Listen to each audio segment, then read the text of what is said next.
Kitchen റെസിപ്പിയുടെ ഒരു പുതിയ എപ്പിസോഡിലേക്ക് എല്ലാവർക്കും സ്വാഗതം.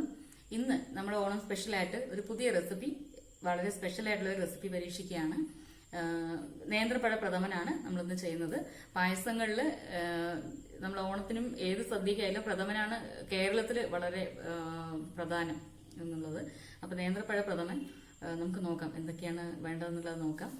ഞാനിവിടെ ചെയ്തിരിക്കുന്നത് ചെറിയ നേന്ത്രപ്പഴം, വലിയ നേന്ത്രപ്പഴം 2 എണ്ണം, ചെറുതാണെങ്കിൽ 3 എണ്ണം എടുത്തിട്ട് പുഴുങ്ങിയിട്ട്, ആവിയിൽ പുഴുങ്ങിയിട്ട് അതിന്റെ ഉള്ളിലുള്ള ബ്ലാക്ക് കളറുള്ള പൊടിയും നാരും ഒക്കെ എടുത്ത് കളഞ്ഞിട്ട് പൊടിച്ച് വെച്ചിരിക്കുകയാണ്. പിന്നെ 5 അച്ച് വെല്ലം എടുത്തിട്ടുണ്ട്. പിന്നെ ഒരു തേങ്ങയുടെ പാല്, കട്ടിപ്പാല് ഒരു തേങ്ങയുടെയാണ് ഞാൻ എടുത്തിരിക്കുന്നത്. പിന്നെ തേങ്ങാക്കൊത്ത്, തേങ്ങ കഷ്ണങ്ങളാക്കിയത് വെച്ചിട്ടുണ്ട്. പിന്നെ കുരുമുളകും ഏലക്കായും കൂടി പൊടിച്ചിട്ട് നമുക്കൊരു 1/2 ടീസ്പൂണാണ് ആവശ്യം. അത് രണ്ടും കൂടി ഇതിൽ ചേർത്ത് വെച്ചിട്ടുണ്ട്. പിന്നെ കുറച്ച് നെയ്യ്, ഇത്രയാണ് ആവശ്യം. കുറച്ച് വെള്ളവും ആവശ്യമുണ്ട്. അപ്പൊ നമുക്ക് ആദ്യം നോക്കാം. ഞാൻ ചെയ്യാൻ പോകുന്നത് ഈ 5 അച്ച് വെല്ലം ഉണ്ടല്ലോ, ഇത് അടുപ്പ് സ്റ്റൗ ഞാൻ കത്തിച്ച് വെച്ചിരിക്കുകയാണ്. അപ്പൊ ഇതിലേക്ക് ഈ 5 അച്ച് വെല്ലം ഇടാം. നിങ്ങൾക്ക് മധുരം പോരാൻ തോന്നുന്നവർക്ക് കുറച്ചുകൂടി ഇടാം. അപ്പൊ എനിക്ക് എത്രയും മതിയാവുമെന്ന് തോന്നുന്നു. ഇതൊന്ന് പാനിയായിട്ട് വരണം. അപ്പൊ അതുവരെ നമുക്ക് വെയിറ്റ് ചെയ്യാം. അപ്പോൾ ഈ വെല്ലം മുഴുവൻ പാനിയായിരിക്കുകയാണ്. അപ്പൊ അതിലേക്ക് ഞാൻ ഈ നേന്ത്രപ്പഴത്തിന്റെ പുഴുങ്ങി പൊടിച്ചത് ഇതിലേക്ക് ചേർത്തിരിക്കുകയാണ്. എന്നിട്ട് അല്പം വെള്ളം ചേർത്തിട്ട് നല്ലവണ്ണം ഒന്ന് വേവിച്ചെടുക്കുന്നത് കഴിഞ്ഞിട്ട് കാണാം. ഇപ്പൊ നമ്മുടെ നേന്ത്രപ്പഴം മുഴുവൻ ഈ വെള്ളത്തിലേക്ക് കുഴഞ്ഞ് ചേർത്തിരിക്കുകയാണ്. ഇത് കണ്ടാൽ അറിയാം. അപ്പൊ നല്ലോണം നമ്മൾ പൊടിച്ചിട്ട് വേണം ഇതിലേക്ക് ചേർക്കാൻ.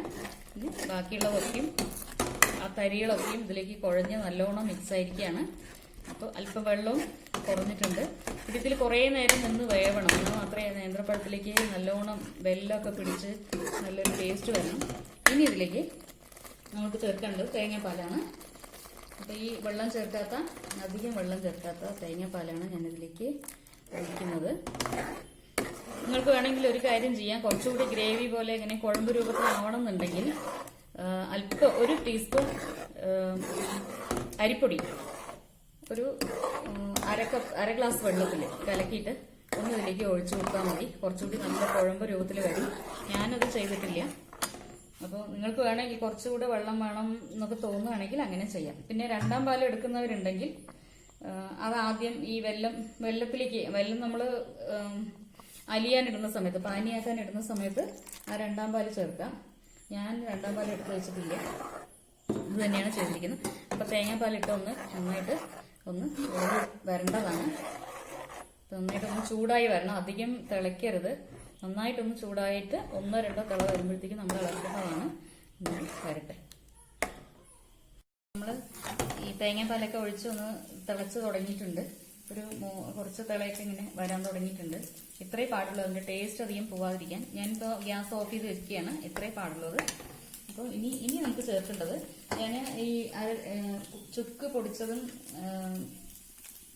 ഏലക്കായ പൊടിച്ചതും കൂടി ഒരു അര ടീസ്പൂണിനടുത്ത് ഇടണമെന്ന് പറഞ്ഞിരുന്നു. അപ്പൊ ഞാനത് ഇടാണ്.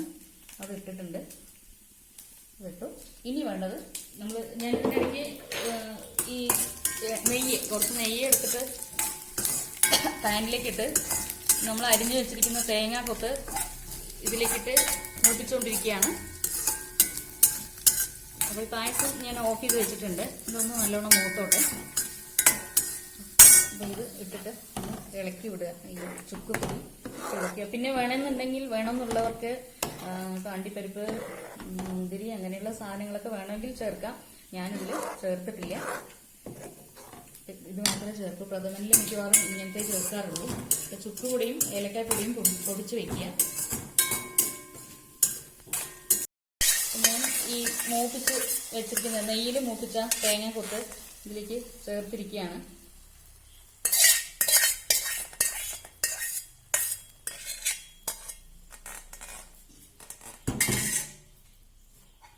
നെയ്യിൽ മൂപ്പിച്ച തേങ്ങാക്കൊത്ത് ഇതിലേക്ക് ചേർത്തിരിക്കുകയാണ്. അപ്പൊ ഇതോടുകൂടി നമ്മുടെ പായസം, നേന്ത്രപ്പഴ പ്രഥമൻ റെഡി ആയിട്ടുണ്ട്. എല്ലാവരും വളരെ ടേസ്റ്റി ആയിട്ടുള്ളൊരു ഡിഷാണിത്. എല്ലാവരും പരീക്ഷിച്ച് നോക്കണം. ഒപ്പം എൻ്റെ ചാനൽ സബ്സ്ക്രൈബ് ചെയ്യാത്തവരുണ്ടെങ്കിൽ ദയവ് ചെയ്ത് സബ്സ്ക്രൈബ് ചെയ്യണം എന്ന് അപേക്ഷിക്കുകയാണ്. അപ്പോൾ എൻ്റെ ഈ എപ്പിസോഡിൽ എന്നോടൊപ്പം ഈ എപ്പിസോഡിൽ സഹകരിച്ച എല്ലാവർക്കും വളരെ നന്ദി. അടുത്ത ഒരു എപ്പിസോഡുമായിട്ട് നമുക്ക് വീണ്ടും കാണാം. നമസ്കാരം.